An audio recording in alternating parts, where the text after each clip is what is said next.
Nigeria, la persecución y la matanza de cristianos. El presidente Donald Trump se ha pronunciado sobre esto y ha enviado un mensaje al gobierno nigeriano que al mismo tiempo ha respondido y ha dicho al presidente Donald Trump que ha expresado que pudiesen intervenir en el país si esta situación no es controlada. En este sentido, el gobierno de Nigeria ha dicho que harán todo lo posible para cooperar en términos de seguridad, pero también ha dicho que no solamente los cristianos son perseguidos, también los musulmanes que hacen vida en el país. Es parte de lo que también analizaremos con el profesor Román Delgado, analista internacional. Profesor, esta situación en Nigeria, ahora esta tensión que hay entre el gobierno nigeriano y el gobierno estadounidense con respecto a lo que ocurre con los cristianos en el país. Sí, es una situación bochornosa, reprobable, oprobiosa, criminal, la muerte de los cristianos en Nigeria. Y viene sucediéndose desde hace tiempo. Eso es el grupo criminal islamista radical Boko Haram en Nigeria y lo ha hecho también en otros países, no solamente en Nigeria. Pasa que Nigeria es el país más poblado.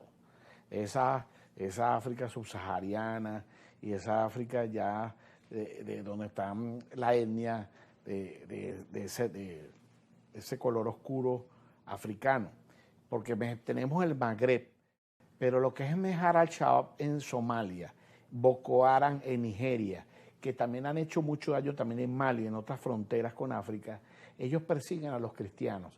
Pero lo que pasa es que el Islam, en sus orígenes, cuando uno lo estudia, Mahoma peleó, Mahoma libró batallas. Quienes estudiamos el Islam, yo lo viví en Arabia Saudita, no en su momento histórico, pero sí lo estudié y lo viví cuando me invitaron.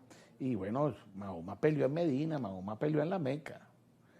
Y la espada está dentro del Corán, o sea, las luchas, cosas que en el cristianismo no. Sin embargo, cuando vemos la historia del cristianismo y la historia, no solamente la edad antigua, sino la edad media, y cuando viene esa edad media en las cruzadas, hay un enfrentamiento entre el cristianismo y el islam, y en la edad moderna también lo tenemos, en la Santa Alianza Europea, y en la edad contemporánea también hemos visto unos conflictos en los Balcanes y en lo que fue la caída del Imperio Otomano ya con la Primera Guerra Mundial.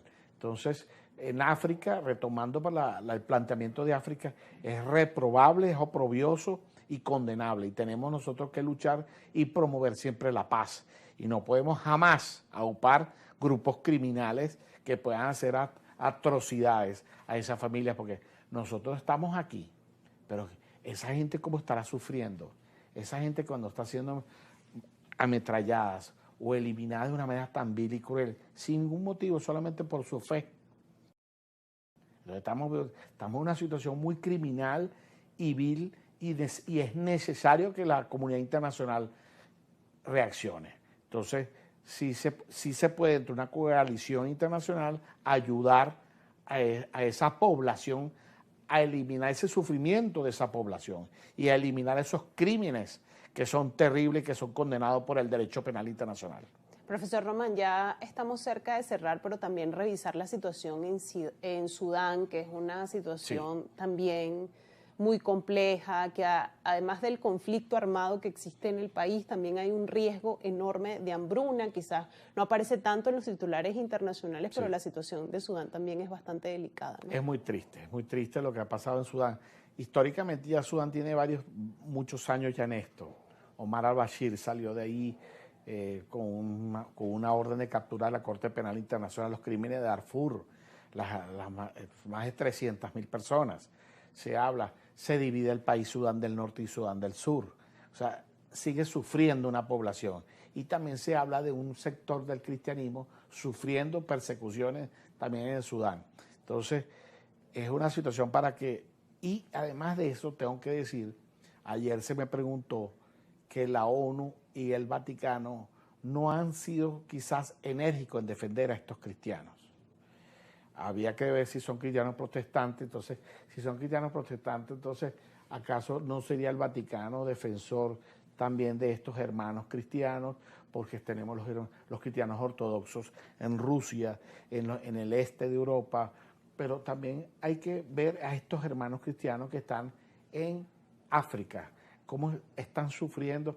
O sea, no se trata de defender, sino de la justicia.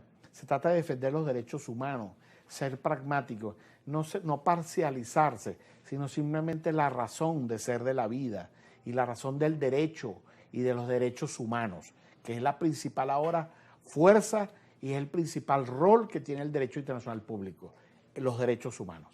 Pareciera que la discriminación religiosa y la persecución religiosa sí se denuncia mucho más cuando esto afecta a otras religiones, ¿no? Y no tanto cuando es hacia el cristianismo. Es también un llamado a darle más atención a estos temas, a la población cristiana en África, que a pesar de ser una de las regiones que más crece en términos de fieles cristianos, pues también es una de las regiones más peligrosas para el desarrollo de la fe cristiana, ¿no? Sí, porque ¿qué pasa? Que en el Islam radical, para ellos esos son infieles. Entonces, ese Islam radical no va a permitir que exista dentro de su ámbito de territorio otras religiones. Entonces, hay esa lucha y el cristianismo se ve en ese momento debilitado. Pero en una situación internacional de fuerza, el cristianismo, los países que tienen la bandera cristiana son los países más poderosos, incluyendo a Rusia. Porque Vladimir Putin es el defensor de la Iglesia Ortodoxa Cristiana en Rusia. Ciertamente así lo es y bueno, este tema seguiremos analizándolo en otras ediciones y le seguiremos dando la cobertura que merece. Profesor, yo le quiero agradecer por habernos acompañado esta tarde, ha sido un placer como siempre escucharle. Y siempre también para mí es un placer conversar estos temas internacionales, que es la vida de la cual me he tomado de más de 25 años. El profesor Román Delgado, analista internacional. De esta forma, con esta conversación, despedimos por hoy esta edición de Brújula Internacional. Por supuesto, agradeciéndole como siempre su sintonía e invitándole a que nos acompañe el día de mañana, nuevamente a las 2 de la tarde, para seguir comprendiendo cómo funciona el mundo.